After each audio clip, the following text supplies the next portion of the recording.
જો આ પેલોડી છે ને આવડી આ પેલોડી એ હજી વર્ષો જૂની જ છે. જો આ થડ દેખાય ને, જો અમે ધજા દેખાય, તમને ધજા બતાવું.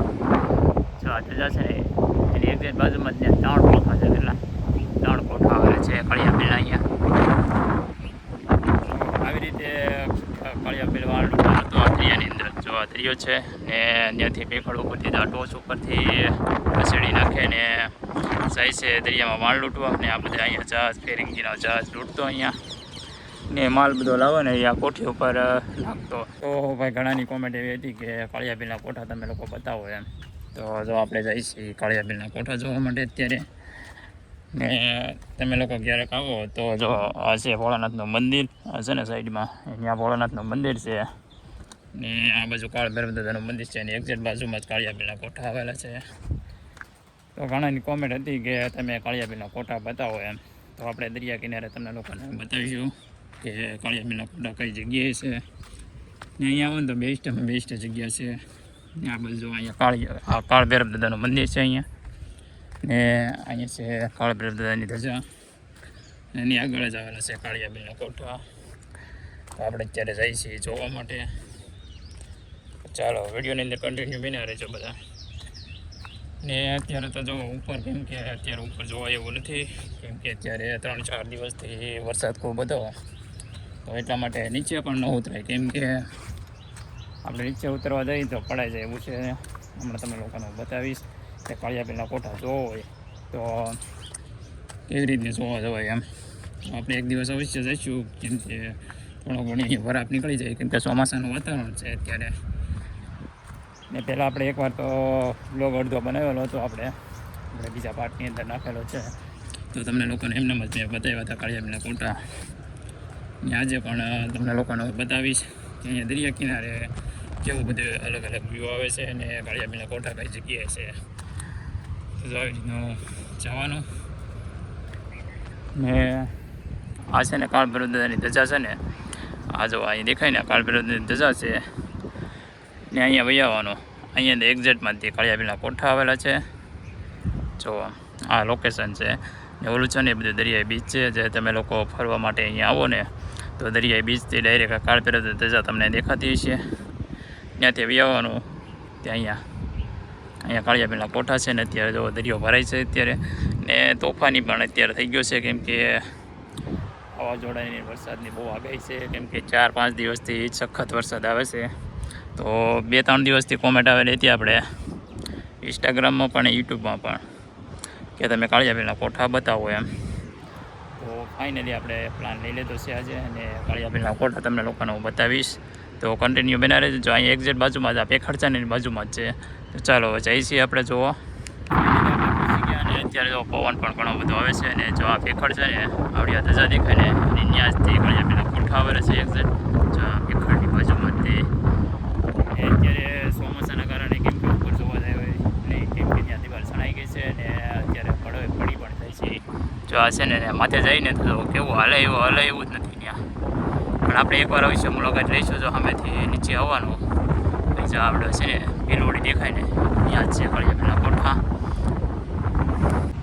જો અત્યારે નજીકથી તમને લોકોને બતાવું કે જો આ પેલોડી છે ને આવડી આ પેલોડી એ હજી વર્ષો જૂની જ છે. જો આ થડ દેખાય ને, જો અમે ધજા દેખાય, તમને ધજા બતાવું. જો આ ધજા છે ને એની એક્ઝેક્ટ બાજુમાં જ 3 કોઠા છે. કેટલા 3 કોઠા આવેલા છે કાળિયા બિલના અહીંયા.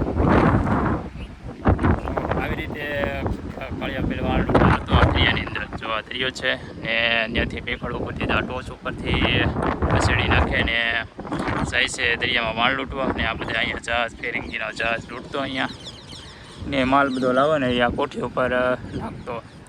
વર્ષો પહેલાં એમ કહેવામાં આવે છે કે આ છે કે નહીં અહીંયા સુધી આ બધું પેખડ હતું, પણ એટલું પડતું જો અહીંયા સુધી કાળિયા બિલના કોઠા સુધી હજી એટલું રહ્યું છે. આ બધું પડી ગયેલું છે. જોવા પહેલાં અહીંયા કંઈક એવું હતું નહીં, કેમ કે અમે સુધી છે કે નહીં એક પેખડ હતું. તો આખું ટાપુ ઉપર કેમ ટાપુ લાગે એવું ટાપુ હતું. જો અમે સુધી ત્યાં પડતું અહીંયા સુધી પહોંચ્યું છે. ને અહીંયા કમસે કમ 20 વર્ષ થયા છે. 20 વર્ષથી આવી રીતનું જ છે. અહીંથી કાંઈ હલતું નથી. એટલો માતાજી ચામુંડમાનો હાથ છે એમ કહેવામાં આવે છે અહીંયા. ને અહીંથી હજી પેખડ પડ્યું નથી ને કોઈને કાંઈ હાની પહોંચી પણ નથી અહીંયા, કેમ કે એટલો ચામુંડમાની દિયા છે અહીંયા કે આગળ હજી બેખડું પડતું નથી એમ. તો આવી રીતનું છે બધું. ને કાળિયા પીરના કોઠા તમારે જોવા હતા તો તમને લોકોને મેં બતાવ્યા. ને ઉપર પણ તમને લોકોને હું બતાવીશ કે ઉપર દિવાલ કેવી રીતે ચણાઈ ગઈ, તો ત્યાંથી પણ તમને લોકોને બતાવીશ કે કેવું છે એમ.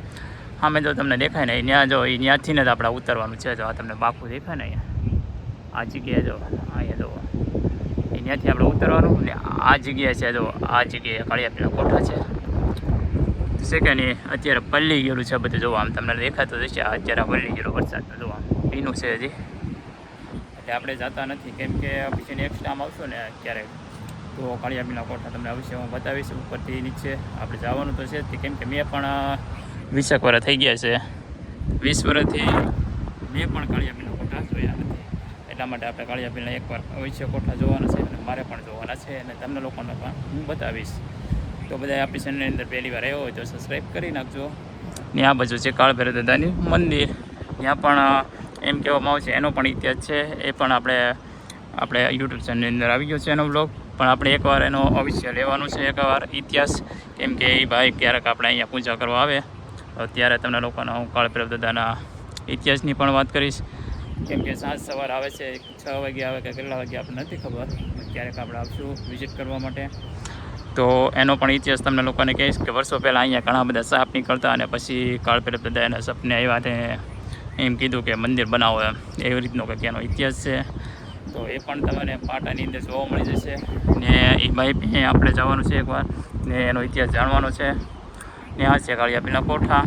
ને આપણે જઈએ છીએ તમે દરિયાઈ બીચ જોવા માટે. ને ઉપર આપણે જવાનું છે કાળિયા પીરના કોઠા જોવા માટે. તો કન્ટિન્યુ વોચ કરજો વિડીયો. અને વિડીયોની અંદર પહેલી વાર આવ્યો તો લાઇક શેર અને સબસ્ક્રાઈબ કરતા જજો. તો ફાઇનલી 2-3 દિવસથી અત્યારે વરસાદ રહ્યો છે. ને અત્યારે જો દરિયો પણ અત્યારે ઉતાન થઈ ગયો છે. ને આ બાજુ જો અત્યારે દરિયો ભરાય છે ને મોજા પણ આવે છે અત્યારે. ને કેમ કે 2-3 દિવસથી વરસાદ અત્યારે શરૂ થતો તો કાંઈ બ્લોગ બનાવવા આવ્યા નહીં આપણે દરિયા કિનારાનો. ને અત્યારે જો અત્યારે પણ વરસાદનું વાતાવરણ છે, અત્યારે વાદળા થઈ ગયા છે. ને 3-4 દિવસથી સખત વરસાદ આવતો. તમારે કેટલો વરસાદ આવ્યો એ કોમેન્ટ કરી નાખજો.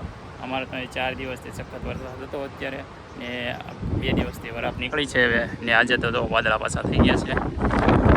ને અહીંયા છે દરિયાઈ બીચ, ને સરસ મજાનું અહીંયા વ્યૂ પણ આવે છે. ઊંચા કોરડા આવો ને તો અહીંયા બી આવવાનું તમારે એક દિવસ કે અવશ્ય વિઝિટ કરજો અહીંયા આ જગ્યાની. કેમ કે અહીંયા બેસ્ટમાં બેસ્ટ લોકેશન આવશે તમને. જો આ બાજુ ફોટા પડશો ને તો બેસ્ટ વ્યૂ આવશે. જો અત્યારે કેવું સરસ મજાનો વ્યૂ આવે છે. ને આ બાજુ તો 1 નંબર વ્યૂ આવે છે. જો લીલું છમ અહીંયાથી ફોટો પાડો ને ત્યાં ભેખાડ આવે ને તો એવી રીતનું મસ્ત વ્યૂ આવશે ને તો બેસ્ટમાં બેસ્ટ. અને જો સામે કાંઠે તમે ઊભા રહેશો ને તો ત્યાંથી તમે લોકો આ ફોટો પાડશો ને તો 1 નંબર વ્યૂ આવશે. તમને હું આનો ફોટો બતાવીશ, આની અંદર નાખી દઈશ કે કેવો વ્યૂ આવે છે. કેમ કે આપણે જે દરિયાની વચ્ચોથી આ ટાપુનો આપણે આખો ફોટો પાડેલો છે. મસ્ત મજાનો ફોટો પડે છે. તો તમને લોકોનો બતાવીશ આ ટાપુનો ફોટો. તો તમે પણ ક્યારેક પાડવો હોય ફોટો ને તમારે એવી રીતે લોકેશન લેવું હોય ને તો સામે કાંઠે વહી જવાનું, કાં તો આ બાજુ વહી જવાનું. સામે ઓલી દેખાય ને એવી કાદી ઉપર જો સામેથી ત્યાંથી પણ તમે લોકો આ ફોટો પાડી શકો મસ્ત મજાનો. અહીંથી પણ ફોટો પાડી શકો મસ્ત મજાનો. કે સામે બેકડા ઉપરથી પણ પાડી શકો. અહીંયા ઘણા બધા લોકેશન આવેલા છે. તો ચાલો જાય છે ઉપર ચામુંડમાના દર્શન કરવા અને કાળિયા પીરના કોઠા જોવા માટે. તો ફાઇનલી આપણે આવી ગયા છીએ ઉપર મંદિરે દર્શન કરવા માટે. અને પછી જવાનું છે આપણે કાળિયા પીરના કોઠા કઈ જગ્યાએ છે એમ જોવા માટે ઉપર. તો બધા ચામુંડમાના દર્શન કરી લેજો અને કમેન્ટમાં જય ચામુંડમાં લખતા જજો બધા. તો આ છે ચામુંડમાનું મંદિર ને અહીંયા આવેલું છે ખાંડિયું ત્રિશૂળ. કહેવામાં એમ આવે છે કે અહીંયા ભાગશાળી હોય એ લોકોને ખાંડિયા ત્રિશૂળના દર્શન થાય છે. ઘણા લોકોને દર્શન થયા છે અને આપણને પણ દર્શન થઈ ગયા છે. તો ચાલો જઈએ છીએ કાળિયા પીરના કોઠા જોવા માટે. તો અહીંયા કાળિયા પીરના કોઠા જો આ માં લખેલું હોય ને એક્ઝેક્ટ બાજુમાં જ છે એ આ કાળિયા પીરના કોઠા છે. અહીંયા દિવાલ સણાઈ ગઈ છે તો જો દિવાલની અંદરથી તમને લોકોને હું બતાવું છું. તો આ જ જગ્યાએ કાળિયા પીરના કોઠા આવેલા છે ને અત્યારે તો ચારો બાજુ દિવાલ સણાઈ ગઈ છે. નકર તમને લોકોને હું બતાવીશ, પણ એની પાછળ થોડીક એવી જગ્યા છે તો આપણે એકવાર અવશ્ય વિઝિટ કરીશું. ને આ છે બેસ્ટ લોકેશન મંદિરની પાછળનું. તો વિડીયોની અંદર પહેલી વાર આવ્યો તો લાઇક શેર અને સબસ્ક્રાઈબ કરતા જજો. ને નેક્સ્ટ ટાઈમની અંદર આપણે કાળિયા પીરના કોઠા જોવા માટે જઈશું. કેમ કે અત્યારે વરસાદનું ઘણો 2-3 દિવસ હોતા બહુ વરસાદ આવે છે એટલા માટે ભીનું થઈ ગયું હોય છે બધું. તો નેક્સ્ટ ટાઈમ આપણે અવશ્ય વ્લોગ બનાવીશું. તો બધા સબસ્ક્રાઈબ કરતા જજો. મળીએ. Bye bye.